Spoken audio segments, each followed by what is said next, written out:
इसमें जितना भी ऑर्गेनिक पार्ट है सब वेपर बन के उड़ जाएगा। क्यों? क्योंकि ऑर्गेनिक कंपाउंड इज कोवलेंट और कोवलेंट कंपाउंड इज वॉलेटाइल। सारा volatile vapour part, organic part और वेपर बनके उड़ जाएगा और अनडिकम्पोज पार्ट बच जाएगा। उस अनडिकम्पोज पार्ट को क्या बोलेंगे? रेसिड्यू।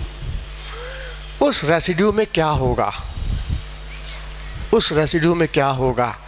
जवाब केवल प्लेटिनम होगा, कुछ नहीं होगा। एलिमेंटल प्लेटिनम, केवल प्लेटिनम होगा, क्योंकि ये बेस ऑर्गेनिक है, वेपर बन के उड़ गया, प्लेटिनम रह गया और यहाँ से HCl बन जाएगा, HCl हाइड्रोक्लोरिक एसिड गैस बन के उड़ जाएगा।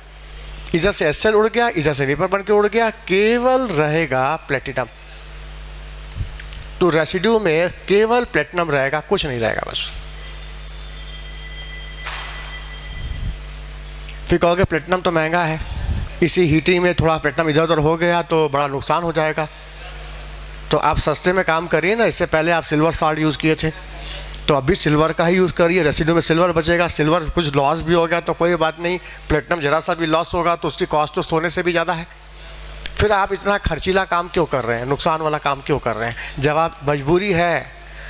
मजबूरी है। क्या मजबूरी है? जवाब, यदि तुमने सिल्वर का कंपाउंड यूज़ कर लिया, सिल्वर का सॉल्ट यूज़ कर लिया, जानते हो क्या होगा? सिल्वर अमोनिया के साथ कॉम्प्लेक्स बना देगा, सिल्वर डाई अमाइन कॉम्प्लेक्स बनाएगा और ये कॉम्प्लेक्स स्टेबल होता है और ये स्टेबल होने से टूटेगा ही नहीं। और जब टूटेगा नहीं तो तुमको फ्री सिल्वर मिलेगा ही नहीं, इसलिए प्लेटिनम यूज़ किया गया। और आजकल तुम लोग हमने उस दिन बताया था कि सिल्वर Ag+ क्लोराइड के साथ, ब्रोमाइड के साथ, सिल्वर का जो क्लोराइड होता है वाइट प्रेसिपिटेट अमोनिया में सॉल्युबल होता है। याद करो। तो क्यों सॉल्युबल होता है? क्योंकि सिल्वर अमोनिया के साथ कॉम्प्लेक्स बनाता है। तो ये भी तो अमोनिया का रिश्तेदार है, अमोनिया का ही तो डेरिवेटिव है। तो ये सिल्वर के साथ कॉम्प्लेक्स बनाएगा और ये कॉम्प्लेक्स क्या है? स्टेबल है, और स्टेबल है तो टूटेगा नहीं, फ्री सिल्वर मिलेगा नहीं। इसलिए हम सिल्वर नहीं यूज़ करेंगे, प्लेटिनम ही यूज़ करेंगे, मजबूरी है। तभी तो उस मेथड का नाम रखा गया क्लोरोप्लेटिनिक एसिड मेथड। इसका नाम है क्लोरोप्लेटिनिक एसिड मेथड। वो था सिल्वर सॉल्ट मेथड और ये क्लोरोप्लेटिनिक एसिड मेथड, ये मेथड है। चलो कोई बात नहीं, रेसिड्यू में प्लेटिनम मिलेगा, ठीक है। जब ये एक्सपेरिमेंट किया भी जाता है तो बड़ा प्रिकॉशन के साथ किया जाता है, बड़ा एक्सपीरियंस हो, अनुभवी हो। ये नहीं कि किसी आम आदमी को दे दिया जाएगा। पूरा एक लैब बनती है, इसकी लेबोरेटरी बनती है माल का वेट निकालने के लिए।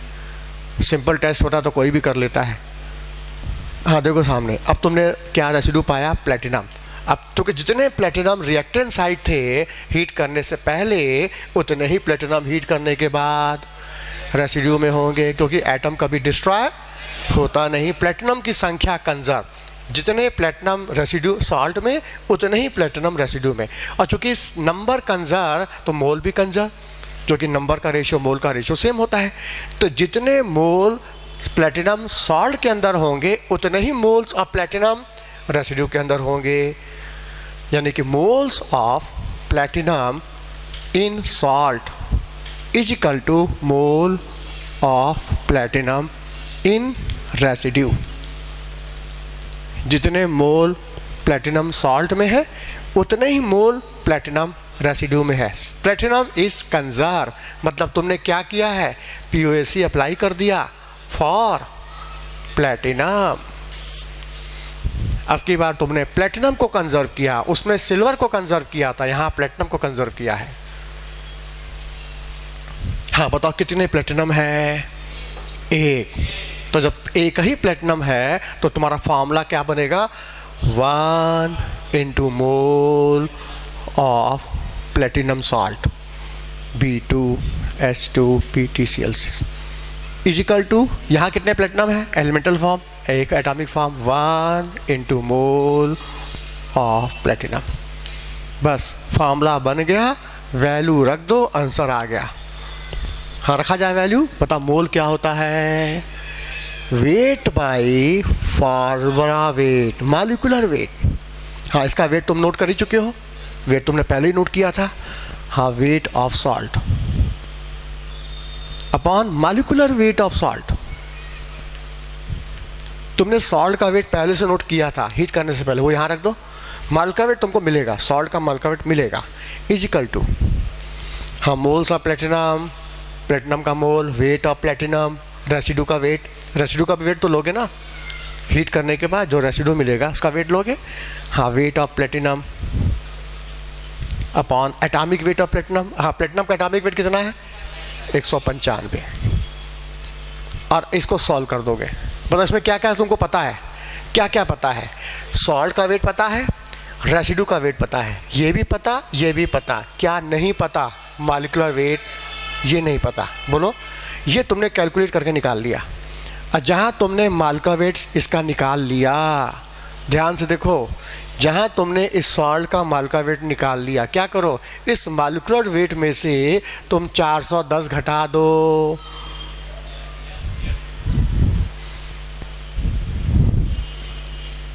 इस मॉलिक्यूलर वेट में से 410 घटा दो, और जो बचेगा उसको 2 से भाग दे दो, तो 1 मोल का वेट, याद करो उसका 2 मोल यूज़ किए थे ना तुमने, बेस का 2 मोल ना यूज़ किया था, तुमको माल का वेट तो 1 मोल का वेट होता है, तो माल का वेट तो 1 मोल का वेट होता है, तो इस मॉलिक्यूलर वेट में 410 घटाओगे, जो बचेगा उसको 2 से भाग दोगे, जो वेट बचेगा मिलेगा वही इस बेस का मॉलिक्यूलर वेट होगा।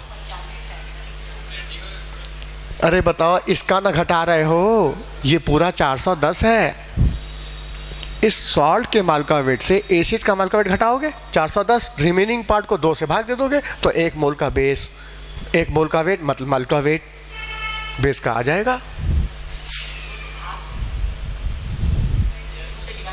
पहले तुम 410 घटाओगे, पहले इसको ये बाहर करोगे ना, इस पूरे में से पहले ये बाहर करोगे, उसके बाद जो बचेगा उसको 2 से भाग दोगे, तो 1 मोल का वेट बेस का आएगा, और 1 मोल का वेट ही तो माल का वेट है। माल का वेट होता है क्या है, तो मास ऑफ 1 मोल, जबकि यहाँ तो 2 मोल है, तो 410 घटा के जो बचेगा उसको 2 से भाग नहीं दोगे, 1 मोल का वेट आएगा। नहीं समझ में आया?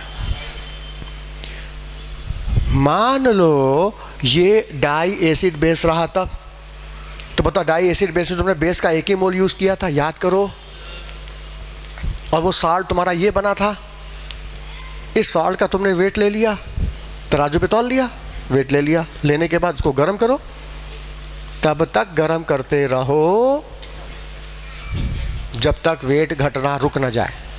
वेट घटना रुक हो गया मतलब सारे वॉलेटाइल पार्ट वेपर बन के उड़ गए, सारा ऑर्गेनिक पार्ट ये बेस उड़ जाएगा, HCl भी वेपर बन के उड़ जाएगा, और केवल बचेगा रेसिड्यू प्लेटिनम। उस रेसिड्यू का भी वेट लास्ट में ले लेना। तुमको 2 चीज़ का वेट लेना है, रेसिड्यू का वेट लेना है हीट करने के बाद, और हीट करने से पहले सॉल्ट का वेट लेना है। तुम्हारा बेस किसका था, डाई एसिड बेस, जिसका तुमने 1 मोल यूज़ किया था, याद करो। हाँ फिर वही बात, फिर प्लेटिनम कंजर्व, जितने प्लेटिनम हीट करने से पहले सॉल्ट के अंदर है, उतने ही प्लेटिनम एटम हीट करने के बाद रेसिड्यू में होंगे। प्लेटिनम की संख्या कंजर्व, और नंबर कंजर्व तो मोल भी कंजर्व, क्योंकि नंबर का रेशो मोल का रेशो सेम होता है, तो जितने मोल प्लेटिनम सॉल्ट के अंदर होंगे उतने ही मोल्स ऑफ प्लेटिनम रेसिड्यू के अंदर होंगे। फिर वही बात, moles of platinum in salt equal two moles of platinum in residue. अच्छा बताओ कितने प्लेटिनम है इसके अंदर, 1, तो फिर वही आ जाएगा 1 इंटू मोल्स ऑफ सॉल्ट, लेकिन अब की बार सॉल्ट BH2 होगा। बोलो, और यहाँ भी प्लेटिनम भी बताओ 1 ही है, यहाँ भी प्लेटिनम बताओ 1 ही है, तो यहाँ भी 1 इंटू मोल्स ऑफ प्लेटिनम, बोलो आ जाएगा, बोलो यहाँ भी मोल्स ऑफ प्लेटिनम आ जाएगा, सेम वही, क्योंकि यहाँ भी 1 है और यहाँ पर भी 1 प्लेटिनम है, मतलब इक्वेशन में कोई चेंज नहीं हुआ। जो इक्वेशन मोनो एसिड बेस के लिए था वही इक्वेशन डाई एसिड बेस के लिए है, चेंज नहीं हुआ। जबकि आज कोई एसिड में चेंज हो गया था, सिल्वर सॉल्ट में मोनो का अलग, डाई का अलग, ट्राई का अलग, जबकि इस बेस में दोनों में सेम है। यही फार्मूला मोनो एसिड बेस में भी है, यही फार्मूला डाई एसिड बेस में भी है। हाँ अब चलो, हाँ बता मोल कैसे निकालते हो, वेट बाई माल का weight, weight of salt upon mole का वेट ऑफ सॉल्ट। हाँ इधर क्या होगा, mole of platinum, weight of platinum residue, atomic weight of residue. बता रेसिड्यू का वेट तुमने लिया था ना, यहाँ रख दो, सॉल्ट का वेट तुमने लिया था, यहाँ रख दो, क्या मिला? Molecular weight salt. और जहाँ तुमने सॉल्ट का मालिकुलर वेट पा लिया, जानते हो हम क्या करेंगे? उस मालिकुलर वेट सॉल्ट में से 410 घटा देंगे और जो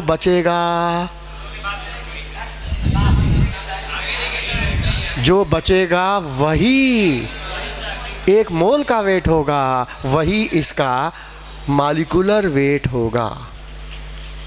बस यही तो फर्क है।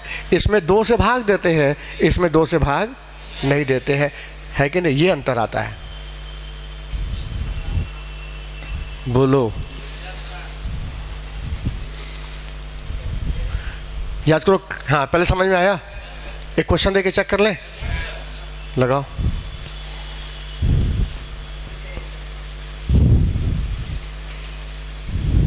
क्वेश्चन है 0.80 ग्राम, 0.80 ग्राम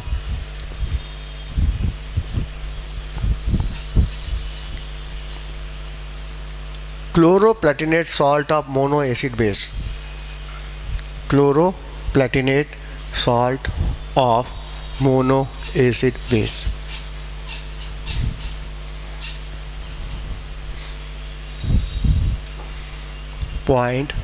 .80 ग्राम salt of chloroplatinate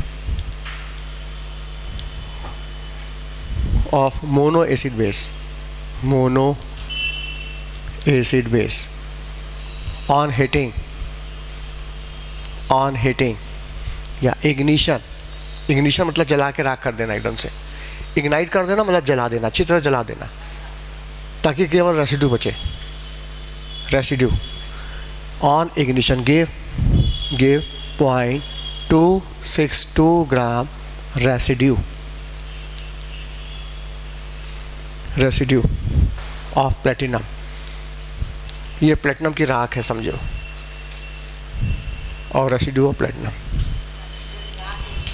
वो उसमें प्लेटिनम ही होगा बस, और कुछ नहीं होगा। हाँ, what is the molecular weight of base? हाँ, पहले नोट करो, molecular weight of base. What is the molecular weight of base? बताओ। सही है।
देख लो, हमने सॉल्व कर दिया। ठीक है, ये सॉल्ट है, हीट किया, रेसिडू मिल गया, प्लेटिनम को कंजर्व कर दिया, पीओसी पर प्लेटिनम, एक प्लेटिनम, यहाँ भी एक प्लेटिनम, इक्वेशन बनाया, वैल्यू पुट कर दिया, वेट बाई माल का weight, weight by atomic weight, solve करके माल का वेट निकाला, कितना है माल का वेट 595.4। इसमें से हमने क्लोरोपेक्निक एसिड का माल का वेट घटाया और जो बचा उसको 2 से डिवाइड किया, माल का वेट और बेस ये आ जाएगा। बोलो। अब देखो इसी पीओसी से हम आज माल का वेट निकाल रहे हैं। कल हमने कॉपर सल्फेट का फार्मूला निकाला था, याद करो, कॉपर सल्फेट XH2O का, याद करो। उसी पीओसी से हमने हाइड्रोकार्बन का फार्मूला निकाल लिया था, याद करो, कार्बन कंजर्व करके हाइड्रोजन कंजर्व करके, याद है। मतलब उस पीओसी का कंसेप्ट तुम पूरे स्टोइकोमेट्रिक में लगा सकते हो, पूरा मोल कंसेप्ट, इडियोमेट्री, स्टोइकोमेट्री सब में लग जाएगा। समझ में आया? लेकिन हम तुमको इक्विवेलेंट कंसेप्ट सिखा चुके हैं, उसमें टाइम और कम लगता है, इसलिए हम इक्विवेलेंट को ज़्यादा फोकस कर रहे हैं, पीओसी को दबा दिए हैं। लेकिन कुछ चीज़ें में पीओसी मेन होता है, जैसे ये सब, तो इसलिए हमने पीओसी बताया, और नहीं तो तुम्हारा सारा काम तो इक्विवेलेंट से हो जाएगा। बोलो, समझ में आया? यहाँ तक समझ में आ गया? हाँ, तो अब तुमने एसिड और बेस का माल का वेट निकाल लिया। अब बचा है नाइट्रोजन का एस्टिमेशन, हेलोजन का एस्टिमेशन करना है। इसके लिए ड्यूमा मेथड और जेल्डाल मेथड है। तो कल एक लेक्चर और ले लेते हैं, ख़त्म करें इसको।